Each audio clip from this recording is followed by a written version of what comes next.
अस्सलाम वालेकुम dear student, आज हम एक और लेक्चर रिकॉर्ड करेंगे और आज हम स्टार्ट करेंगे chapter number 3। Chapter number 3 entry test point of view से बहुत इम्पॉर्टेंट होता है, चाहे वो ई-केट की टेस्ट हो या एम-केट की। चैप्टर नंबर 3 जो है उसका नाम है मोशन, या हम इसको कह सकते हैं मोशन इन वन डायमेंशन। तो सबसे पहले हम ये पढ़ना चाहते हैं कि मोशन क्या होता है। ठीक है, तो मोशन क्या है, व्हाट इज मोशन। तो हम कहते हैं if an object changes its position with respect to its surrounding then object is said to be motion. मतलब कहने का ये है कि अगर कोई ऑब्जेक्ट अपने सराउंडिंग के हिसाब से अपनी अगर पोजीशन चेंज करेगा तो हम कहेंगे कि वो ऑब्जेक्ट जो है वो मोशन में है। पहले लिख लेते हैं, the object, if an object changes its position, if an object changes its position with respect to its surrounding, then object is said to be in motion। ठीक है, मोशन जब हम डिस्कस करते हैं तो मोशन के साथ हम रेस्ट भी डिस्कस करते हैं। रेस्ट बिल्कुल इसके रिवर्स होता है। मैंने रेस्ट को हम ऐसे डिफाइन कर सकते हैं, if an object does not change its position, if an object does not change its position with respect to its surrounding, then object is said to be in rest। अब यहाँ पे हम एक एग्जांपल देंगे। अब सपोज करें ये एक ट्रेन है या एक ये कार है और इस कार में ये एक ऑब्जर्वर है और ये ग्राउंड है और दूसरा ऑब्जर्वर ये ग्राउंड पे है। इस ऑब्जर्वर का नाम जो है वो ए है और इस ऑब्जर्वर का नाम जो है वो बी है। तो अगर ये गाड़ी मूव कर रही है तो ऑब्जर्वर ए कहेगा कि ये गाड़ी जो है वो मोशन में है। ये गाड़ी इसलिए मोशन में है क्योंकि इसके हिसाब से इस गाड़ी की पोजीशन जो है वो चेंज होगी। थोड़ी देर के बाद गाड़ी यहाँ होगी, फिर यहाँ होगी, फिर आगे होगी, यानी टाइम गुजरने के हिसाब से इस ऑब्जेक्ट की पोजीशन इस ऑब्जेक्ट के हिसाब से चेंज हो रही है। तो हम कहेंगे कि ये गाड़ी जो है ये मोशन में है। अब एक बात आप और समझें, अगर यहाँ पे कोई दूसरा ऑब्जर्वर है, सी ऑब्जर्वर है ये, तो ऑब्जर्वर ए और ऑब्जर्वर सी ये अपने हिसाब से पोजीशन चेंज नहीं कर रहे, तो हम कहेंगे ये जो दोनों ऑब्जर्वर होंगे ये रेस्ट में होंगे। बात समझ में आ रही है। अब एक बात और भी आपको याद रखनी चाहिए कि जो मोशन का कॉन्सेप्ट होता है या जो रेस्ट का कॉन्सेप्ट होता है ये 100% परफेक्ट नहीं है। ये कॉन्सेप्ट जो है वो रिलेटिव है। रिलेटिव का मतलब एक ऑब्जर्वर के मुताबिक दूसरा ऑब्जर्वर मोशन में भी हो सकता है और रेस्ट में भी हो सकता है। कैसे देखें, अगर हम ऑब्जर्वर बी से पूछेंगे तो ऑब्जर्वर बी कहेगा कि ऑब्जर्वर ए जो है वो रेस्ट में है, ऑब्जर्वर ए जो है वो मोशन में है और ऑब्जर्वर सी भी मोशन में है, क्योंकि इसके हिसाब से इसके फ्रेम ऑफ रेफरेंस के हिसाब से ये दोनों ऑब्जेक्ट अपनी पोजीशन चेंज करेंगे, क्योंकि गाड़ी आगे जाएगी और गाड़ी में जो बंदा बैठा होगा उसको ये लगेगा कि ये बंदे मेरे जो हैं वो पीछे जा रहे हैं। तो यहाँ से हमने एक बात सीख ली है कि जो रेस्ट का कॉन्सेप्ट है या जो मोशन का कॉन्सेप्ट है वो एब्सोल्यूट नहीं है, हमेशा रिलेटिव है। तो मैं यहाँ पे लिख लेता हूँ, the concept of rest or motion is not absolute but relative। ठीक है, इसी तरीके से अब इस चीज़ को क्लियर डिफाइन करने के लिए हम क्या करते हैं कि हम फिजिक्स में एक सिस्टम यूज़ करते हैं। उस सिस्टम के हिसाब से हम किसी भी ऑब्जेक्ट को वेल डिफाइन कर सकते हैं। उस सिस्टम को कहते हैं frame of reference. Frame of reference. What is frame of reference? तो हम कहते हैं it is the system, it is the coordinate system, it is the coordinate system through which measurements or observations are performed। ठीक है। What is frame of reference? It is the coordinate system।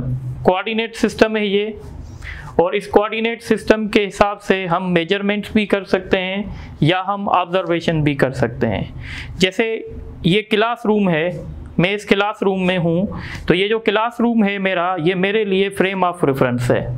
और दूसरा बंदा किसी गाड़ी में है, या ऐसे समझें ये ऑब्जर्वर एक ग्राउंड पे है और दूसरा ऑब्जर्वर इस गाड़ी में है। तो ये ग्राउंड पे बैठ के इसके ऑब्जर्वेशंस अलग होंगे और ये जो गाड़ी में बैठा हुआ है इसके ऑब्जर्वेशंस अलग होंगे। तो ऐसा क्यों है?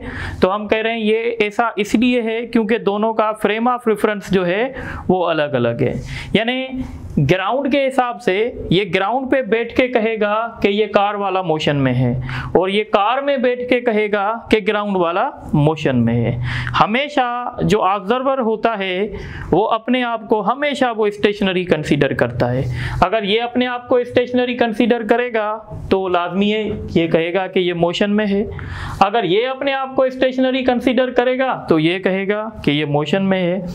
तो इसलिए हम कहते हैं कि कोई भी ऑब्जर्वेशन आप डिफाइन कर रहे हो तो उसमें आप फ्रेम ऑफ रेफरेंस की हेल्प ले लो। अब बात क्लियर हो जाएगी।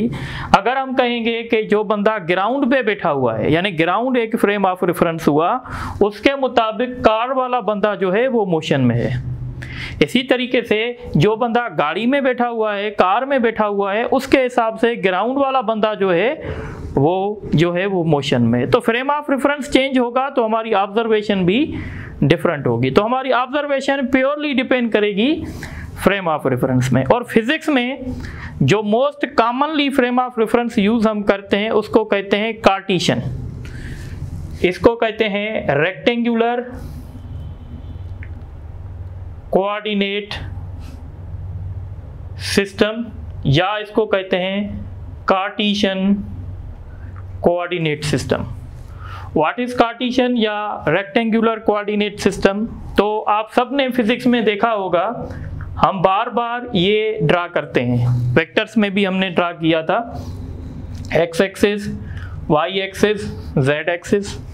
यानी कार्टेशियन कोऑर्डिनेट सिस्टम या रेक्टेंगुलर कोऑर्डिनेट सिस्टम क्या है? तो हम कहते हैं it is the set of 3 mutual perpendicular lines known as axis. यानी कार्टेशियन कोऑर्डिनेट सिस्टम क्या है? तो हम कहते हैं इस सिस्टम के पास 3 म्यूचुअल परपेंडिकुलर लाइंस होती हैं जिसको हम एक्सिस भी कहते हैं, और ये तीनों लाइंस तीनों एक्सिस एक कॉमन पॉइंट पे मीट करती हैं, और इन कॉमन पॉइंट को हम ओरिजिन कहते हैं। और ओरिजिन पे x का वैल्यू भी 0 होगा, y भी का वैल्यू भी 0 होगा, z का वैल्यू भी 0 होगा।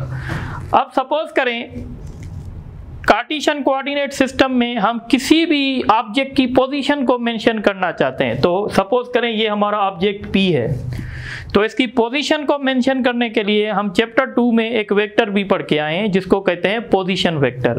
तो हम क्या करेंगे, यहाँ से एक वेक्टर ड्रा करेंगे इसी पॉइंट पे, और हम इस वेक्टर को कहेंगे कि ये हमारा पोजीशन वेक्टर है R। और ये R पोजीशन वेक्टर क्या कर रहा है? तो हम कह रहे हैं ये पॉइंट P की पोजीशन को रिप्रेजेंट कर रहा है। तो सबसे पहले हम लिखेंगे कि रेक्टेंगुलर कोऑर्डिनेट सिस्टम क्या होता है। तो हम कहेंगे it is the set of 3 mutual perpendicular lines, इनको क्या कहेंगे? Known as axis. ठीक है, the position of object is represented by, कैसे रिप्रेजेंट करेंगे, रिप्रेजेंटेड बाय अ वेक्टर, एक वेक्टर के साथ करेंगे और उस वेक्टर का नाम होगा नॉन एज पोजीशन वेक्टर, और इस वेक्टर को कहा जाएगा पोजीशन वेक्टर। अच्छा, ये तो हुआ सिंपल रेक्टेंगुलर कोऑर्डिनेट सिस्टम जो हम फिजिक्स में मोस्टली यूज करते हैं। पर फिजिक्स में अगर हम चलेंगे तो फिजिक्स में हमारे पास दो तरह के फ्रेम ऑफ रेफरेंस होते हैं फिजिक्स में। सो types of frame of reference. तो बेसिकली ये जो टॉपिक्स मैं आपसे डिस्कस कर रहा हूँ ये फेडरल के बुक में हैं, पर हमारे टेक्स्ट बुक में नहीं है। हम ये सारी टॉपिक्स चैप्टर नंबर 17 में पढ़ते हैं इंटर में, पर मैं यहाँ पे ही आपको समझा देता हूँ क्योंकि MCQs यहाँ से बनते हैं। तो फ्रेम ऑफ रेफरेंस के दो टाइप्स होते हैं फिजिक्स में। एक को कहते हैं inertial frame of reference. Inertial frame of reference क्या होता है, तो हम कहते हैं वो फ्रेम ऑफ रेफरेंस जिसमें न्यूटन का फर्स्ट लॉ वैलिड हो। न्यूटन का फर्स्ट लॉ हम आगे जाके पढ़ेंगे, पर हम इन डिटेल्स पढ़ाते हैं आप लोगों को, तो हम कंसीडर करते हैं कि आप लोग फर्स्ट ईयर भी पढ़ के आए हो और इंटर भी पढ़ के आए हो। I hope so. Inertial frame of reference वो फ्रेम ऑफ रेफरेंस होता है जिसमें न्यूटन का फर्स्ट लॉ वैलिड होता है। भाई न्यूटन का फर्स्ट लॉ क्या है, तो न्यूटन का फर्स्ट लॉ कहता है कि ऑब्जेक्ट या तो रेस्ट में रहेगा या तो वो यूनिफॉर्म वेलोसिटी के साथ स्ट्रेट लाइन में मूव करेगा जब तक उस पर कोई फोर्स एक्ट ना करे। यानी सपोज करें ये रूम है, इस रूम में ये जो है, थोड़ा सा यहाँ दिखाएं आप, तो ये अगर आप इरेजर देखें तो यहाँ पे रेस्ट में पड़ा हुआ है। ये इरेजर जो है रेस्ट में पड़ा हुआ है और ये तब तक रेस्ट में ही पड़ा होगा जब तक इस पे कोई फोर्स एक्ट ना करे। ठीक है, अगर ये ऐसा है तो हम कह रहे हैं इस ऑब्जेक्ट पे न्यूटन का फर्स्ट लॉ वैलिड है। न्यूटन का फर्स्ट लॉ वैलिड है तो ये जो हमारा क्लासरूम है, ये क्लासरूम हमारा कहलाएगा इनर्शियल फ्रेम ऑफ रेफरेंस, क्योंकि इस फ्रेम ऑफ रेफरेंस में जितने भी हमारे ऑब्जेक्ट्स हैं उस पे न्यूटन का फर्स्ट लॉ वैलिड है, तो लिहाजा हम इस क्लासरूम को कहेंगे कि ये क्लासरूम हमारा इनर्शियल फ्रेम ऑफ रेफरेंस है। इसी तरीके से अगर कोई ट्रेन कांस्टेंट वेलोसिटी के साथ चल रही है, जब ट्रेन कांस्टेंट वेलोसिटी के साथ चलेगी, उस ट्रेन की किसी सीट पर ऐसा ही इरेजर पड़ा हुआ हो तो आप देखेंगे वो बिल्कुल रेस्ट में ही पड़ा होगा जब तक ट्रेन को ब्रेक ना लगे। मतलब कहने का ये है कि जो हमारा इनर्शियल फ्रेम ऑफ रेफरेंस होता है वो या रेस्ट में भी हो सकता है या वो यूनिफॉर्म वेलोसिटी के साथ मूव भी कर सकता है, पर इनर्शियल फ्रेम ऑफ रेफरेंस के पास एक चीज़ नहीं होती है जिसका नाम एक्सेलरेशन होता है। तो अब आप यहाँ देखें इनर्शियल फ्रेम ऑफ रेफरेंस क्या है। A frame of reference in which Newton's first law is valid, Newton का फर्स्ट लॉ वैलिड हो, और ये जो फ्रेम ऑफ रेफरेंस होगा it may be in rest और मूविंग with uniform velocity। ये या तो रेस्ट में हो सकता है या तो यूनिफॉर्म वेलोसिटी के साथ मूव कर सकता है। इसके पास क्या नहीं होगा, इट हैज़ ज़ीरो एक्सेलरेशन, इसके पास ज़ीरो एक्सेलरेशन होगी। तो याद रखिएगा इनर्शियल फ्रेम ऑफ रेफरेंस का दूसरा नाम होता है non accelerated frame of reference. Why we are calling non accelerated, because इनके पास एक्सेलरेशन ज़ीरो होती है। ठीक है, इसके साथ हम डिस्कस करते हैं दूसरा टाइप जिसको हम कहते हैं non inertial frame of reference, या इसको हम कहेंगे एक्सेलरेटेड फ्रेम ऑफ रेफरेंस। ठीक है। Non inertial frame of reference क्या है, तो हम कहेंगे a frame of reference in which Newton's first law is not valid. अब सपोज करें हम एक ऐसी ट्रेन में बैठे हुए हैं और उस ट्रेन में सीट पे एक इरेजर पड़ा हुआ है और अचानक से ट्रेन को ब्रेक लग गई है। जब ट्रेन को ब्रेक लगेगी तो आप देखेंगे कि जो सीट पे इरेजर पड़ा हुआ होगा वो नीचे गिर जाएगा। जब वो इरेजर नीचे गिर गया इसका मतलब है उस इरेजर पे न्यूटन का फर्स्ट लॉ वैलिड नहीं था, क्योंकि इरेजर पे कोई भी फोर्स नहीं लगा और विदाउट एप्लीकेशन ऑफ फोर्स वो इरेजर गिर चुका है। तो हम कहेंगे ये इरेजर जो था वो एक ऐसी ट्रेन में है जो एक एग्जाम्पल है non inertial frame of reference का। ठीक है, तो non inertial frame of reference क्या है, तो हम कहेंगे a frame of reference, a frame of reference in which Newton's first law is not valid। और इस फ्रेम ऑफ रेफरेंस के पास कुछ ना कुछ एक्सेलरेशन होगी। सो मैं लिखूंगा it is also known as accelerated frame of reference, यानी इस फ्रेम ऑफ रेफरेंस के पास कुछ ना कुछ एक्सेलरेशन होगी। तो आप इनको नोट कर लें, फिर आगे डिस्कस करते हैं।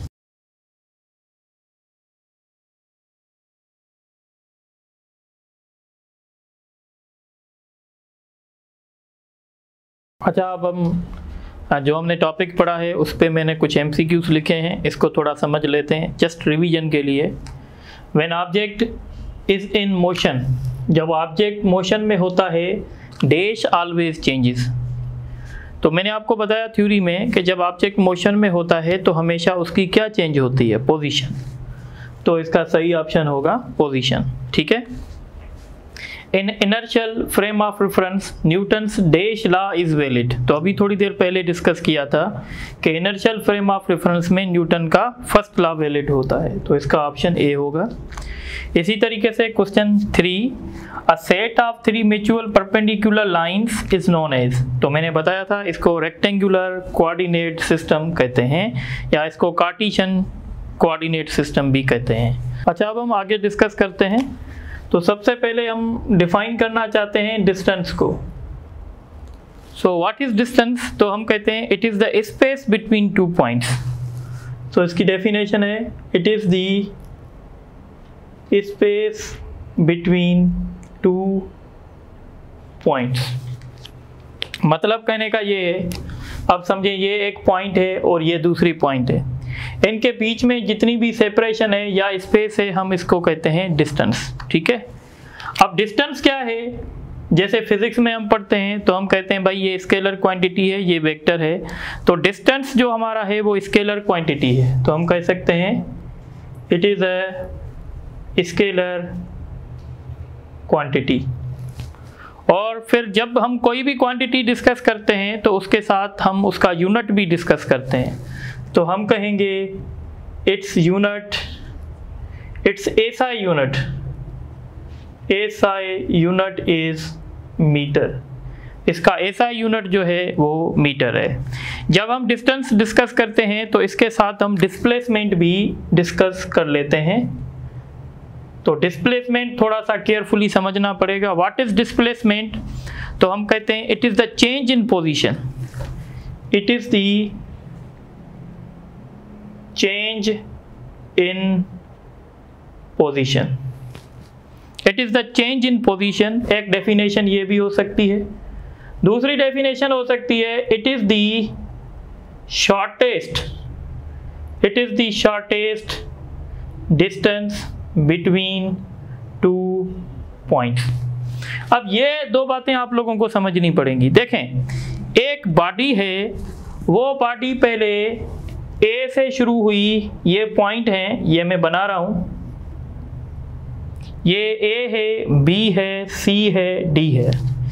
एक बॉडी है जो ए से शुरू हुई बी तक जा रही है, फिर बी से वो सी तक जा रही है, फिर सी से वो डी तक जा रही है और डी से फिर वो वापस ए पे आ रही है।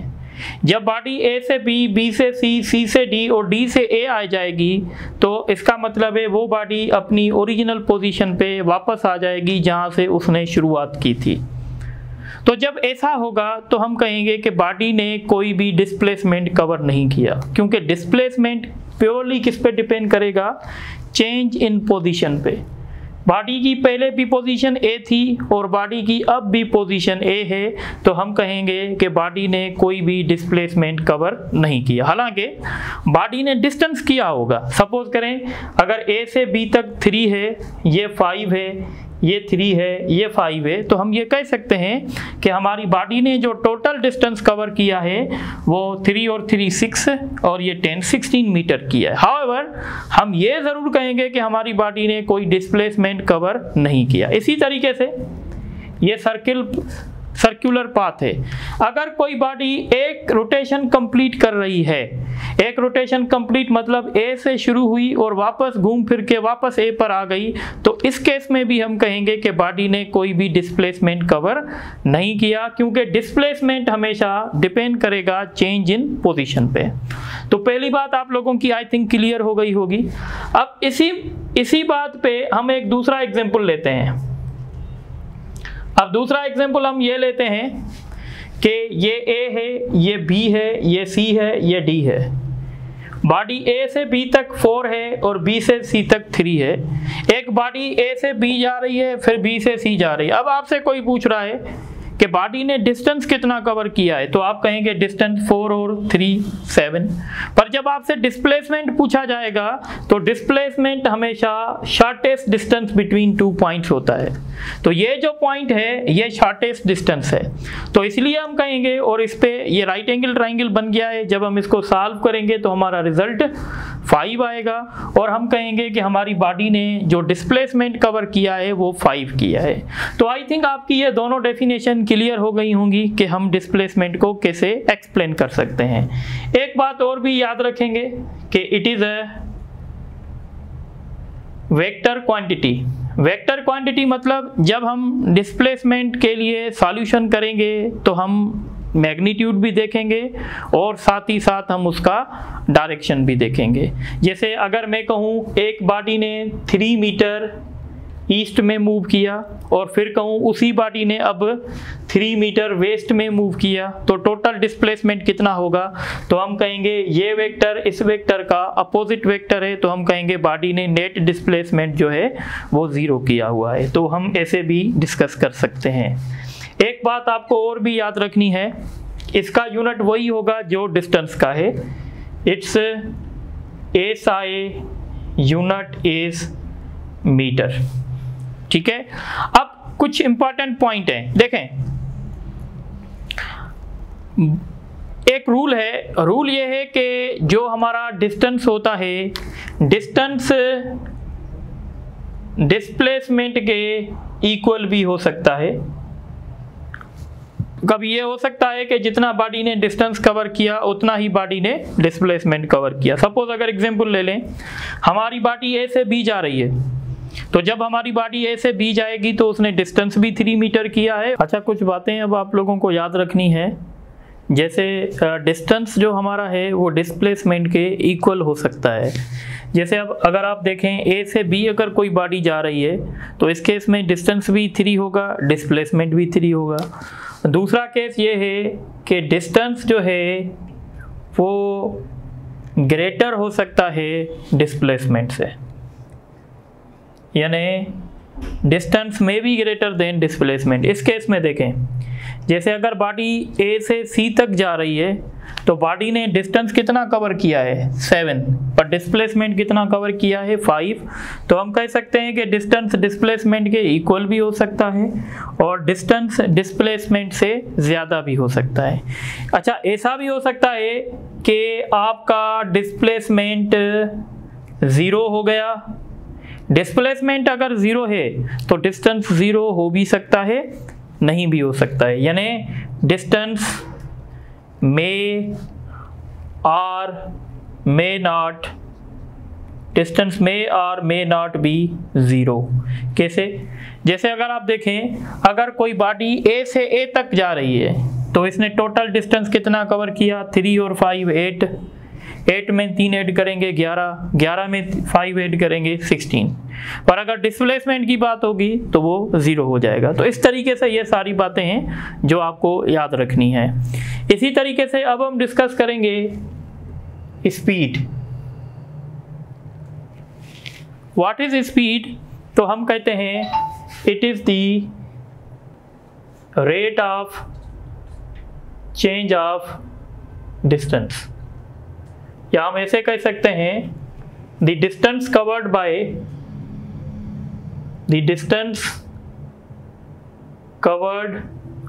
body, the distance covered by body in 1 second, the distance covered by body in 1 second, या distance covered by body per unit time, हम ऐसे भी कह सकते हैं। या हम सिंपली इसको ऐसे भी कह सकते हैं the rate of change of distance, ऐसे भी कह सकते हैं। ठीक है, अगर स्पीड आप देखेंगे तो स्पीड को हम v से शो करते हैं और ये होता है s/t। s means distance, t means time. Speed जो होती है ये एक स्केलर क्वांटिटी है, it is a scalar quantity, ये एक स्केलर क्वांटिटी है। इसका यूनिट अगर आप देखेंगे तो इसका यूनिट मीटर पर सेकंड होगा। ठीक है, और एक बात आपको यह याद रखनी है कि स्पीड हमेशा पॉजिटिव होती है। ठीक, स्पीड कभी भी नेगेटिव नहीं हो सकती, स्पीड इज ऑलवेज पॉजिटिव और मे बी 0। तो हम कह सकते हैं इट मे बी, ठीक है, पॉजिटिव और 0। स्पीड बॉडी की कभी भी नेगेटिव नहीं हो सकती। अब जब हम स्पीड की बात कर रहे होते हैं तो उसी टाइम हमें वेलोसिटी की भी बात करनी होती है। What is velocity? तो हम कहते हैं it is the rate of change of position, it is the rate of change of position is called velocity। rate of change of position with respect to time भी कह सकते हैं, the rate of change of position is called velocity। यानी velocity का formula होगा delta r by delta t। Delta r क्या है? Change in position, और डेल्टा t क्या है? टाइम टेकन, या सिंपल हम कहते हैं rate of change of position. अब इंट्री टेस्ट में कभी कभी क्वेश्चन आता है change in position is called, तो चेंज इन पोजीशन को हम डिस्प्लेसमेंट कहते हैं, पर उसी के साथ अगर लगा होता है rate of change of position तो हम उसको फिर वेलोसिटी कहते हैं। वेलोसिटी का यूनिट भी मीटर पर सेकंड होगा, और वेलोसिटी जो हमारी है ये वेक्टर क्वांटिटी है, it is a vector quantity. Velocity के न्यूमेरिकल्स जब भी हम करेंगे तो हम मैग्नीट्यूड भी देखेंगे और डायरेक्शन भी देखेंगे। देखें, कभी कभी ऐसे होता है कि बॉडी की वेलोसिटी 0 होती है, एक जर्नी हम कर रहे हैं और उस जर्नी में बॉडी की वेलोसिटी 0 हो गई, पर बॉडी की स्पीड 0 हो भी सकती है, नहीं भी हो सकती है। मसलन आप देखें, अगर कोई बॉडी ए से बी तक जा रही है, फिर बी से सी तक जा रही है, फिर सी से डी तक जा रही है, फिर डी से ए तक आ रही है, और ये बॉडी सपोज करें 10 सेकंड में ये ए से ए तक आ रही है, तो जब ऐसा होगा तो हम कहेंगे जब बॉडी ए से ए तक वापस आ रही है तो इस दौरान बॉडी की जो टोटल स्पीड है वो 0 है, और सॉरी जो टोटल वेलोसिटी बॉडी की है ए से ए तक वो 0 है। वो इसलिए 0 है क्योंकि जब बॉडी ए से वापस ए तक आ गई तो चेंज इन पोजीशन 0 हो जाएगा। जब चेंज इन पोजीशन 0 होगा तो हम कहेंगे बॉडी की वेलोसिटी भी 0 होगी। पर अगर आप इस केस में स्पीड निकालना चाहें तो बॉडी की स्पीड 0 नहीं हो सकती, क्योंकि आपके पास डिस्टेंस है, आप टाइम से डिवाइड करेंगे तो आपको जो है वो स्पीड मिल जाएगी। तो अब हम कुछ बेसिक से एमसीक्यूज करेंगे, फिर हम आगे वेलोसिटी के टाइप्स भी डिस्कस करेंगे। तो अब देखें यहाँ पर the change in position is called, the change in position is called option A displacement, option B velocity option C, speed option D, distance. तो चेंज इन पोजीशन है, चेंज इन पोजीशन को हम क्या कह सकते हैं, तो हम इसको डिस्प्लेसमेंट कह सकते हैं। उसके बाद एक और क्वेश्चन है, the ratio of displacement and distance. The ratio of displacement and distance is less than 1, equal to 1, greater than 1, both A and B, E none of these। तो अब आपसे पूछ रहा है कि रेशो, तो जब जैसे मैंने आप लोगों को बताया कि डिस्प्लेसमेंट जो है वो कभी कभी डिस्टेंस के बराबर भी हो सकता है, तो जब डिस्प्लेसमेंट और डिस्टेंस आपस में बराबर होंगे, इस केस में जो रेशो बनेगा वो 1 बनेगा। पर आप जानते हैं कि डिस्प्लेसमेंट कभी कभी ऐसे भी हो सकता है कि डिस्प्लेसमेंट कम हो सकता है और डिस्टेंस हमेशा ज़्यादा होगा, इस केस में वो लेस देन 1 भी हो सकता है। तो इसका बेस्ट ऑप्शन ये होगा कि ये लेस देन 1 भी हो सकता है या इक्वल टू 1 भी हो सकता है। तो इसका राइट ऑप्शन क्या होगा, इसका राइट ऑप्शन जो है वो डी होगा। इसी तरीके से हम एक और क्वेश्चन करते हैं, इस क्वेश्चन को थोड़ा सा समझिएगा। A body moves along a circular path of radius r and completes half rotation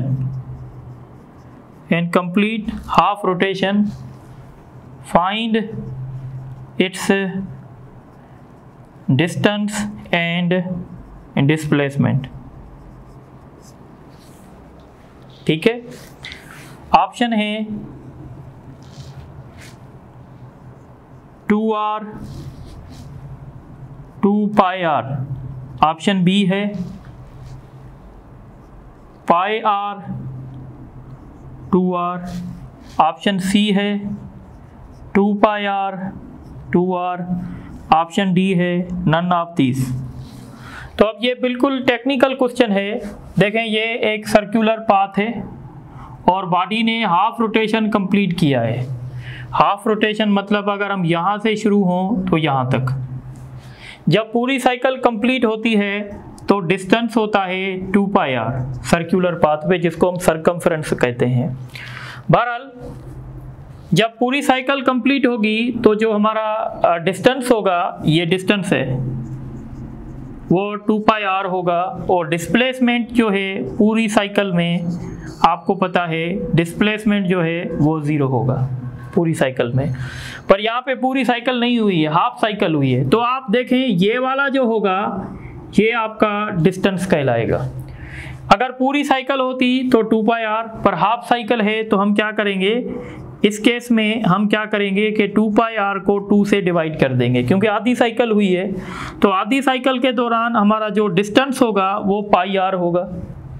और डिस्प्लेसमेंट, तो हम डिस्प्लेसमेंट इस लाइन को बोलेंगे शॉर्टेस्ट डिस्टेंस बिटवीन 2 पॉइंट्स।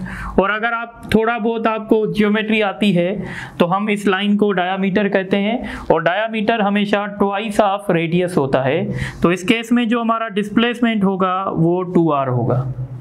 तो ये हमारा डिस्टेंस है और ये हमारा डिस्प्लेसमेंट है। तो इसका राइट ऑप्शन क्या होगा, तो पहले हमसे डिस्टेंस पूछा गया है, बाद में हमसे डिस्प्लेसमेंट पूछ रहे हैं। तो इसका राइट ऑप्शन जो है वो आई थिंक ए नहीं होगा, बल्कि क्या कहते हैं, बी होगा। ठीक है, अब हम कुछ और एमसीक्यूज डिस्कस करेंगे। कंटिन्यू करें।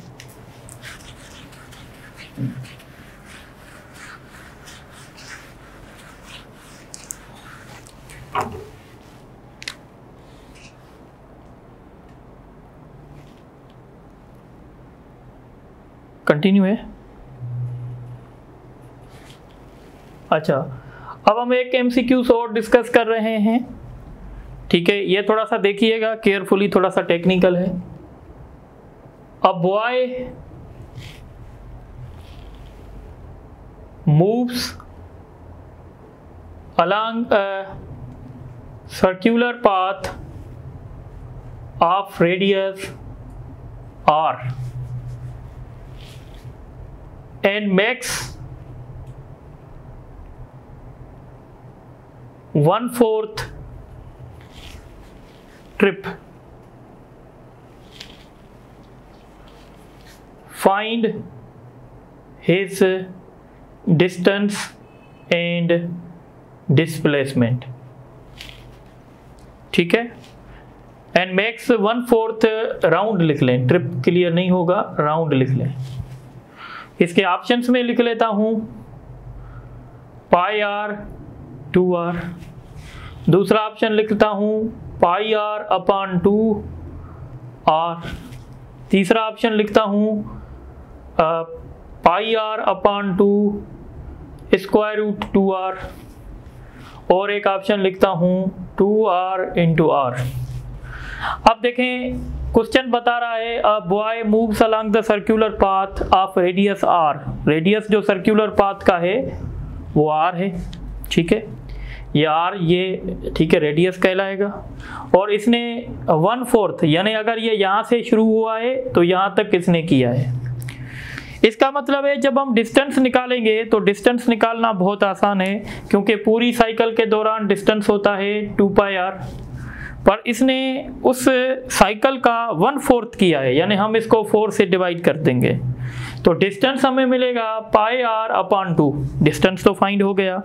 अब नेक्स्ट स्टेप है डिस्प्लेसमेंट, तो डिस्प्लेसमेंट किसको कहते हैं, शॉर्टेस्ट डिस्टेंस को, तो अगर आप ये लाइन देखेंगे तो ये शॉर्टेस्ट डिस्टेंस होगा, ये सेंटर से लेकर बाहर तक ये भी रेडियस होगा, ये भी रेडियस होगा, और ये राइट एंगल ट्राइंगल बन गया है, तो हम कैसे मिलेगा हमें r square plus r square, तो r square plus r square क्या होगा 2r स्क्वायर, 2 का स्क्वायर रूट नहीं निकलेगा तो स्क्वायर रूट 2 और r, तो इसका राइट ऑप्शन जो है वो C होगा इसका।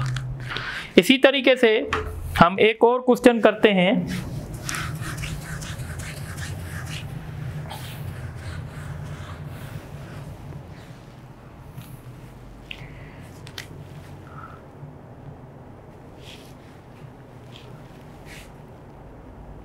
A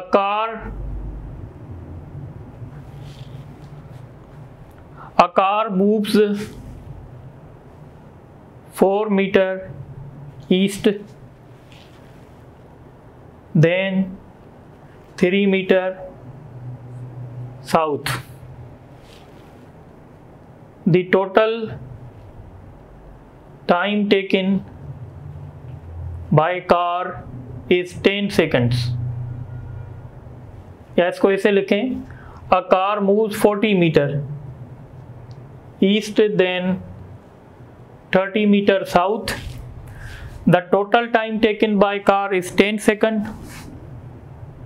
Find its speed and velocity.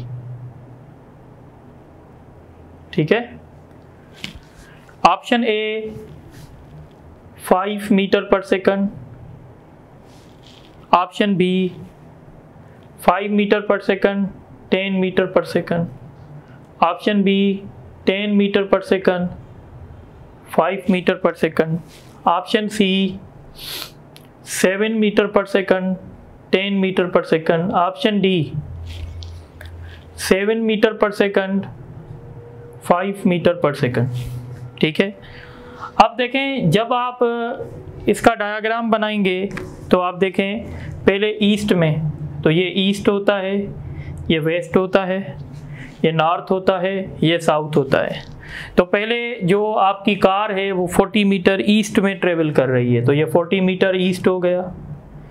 उसके बाद 30 मीटर साउथ, तो साउथ नीचे होता है, ये 30 मीटर हो गया।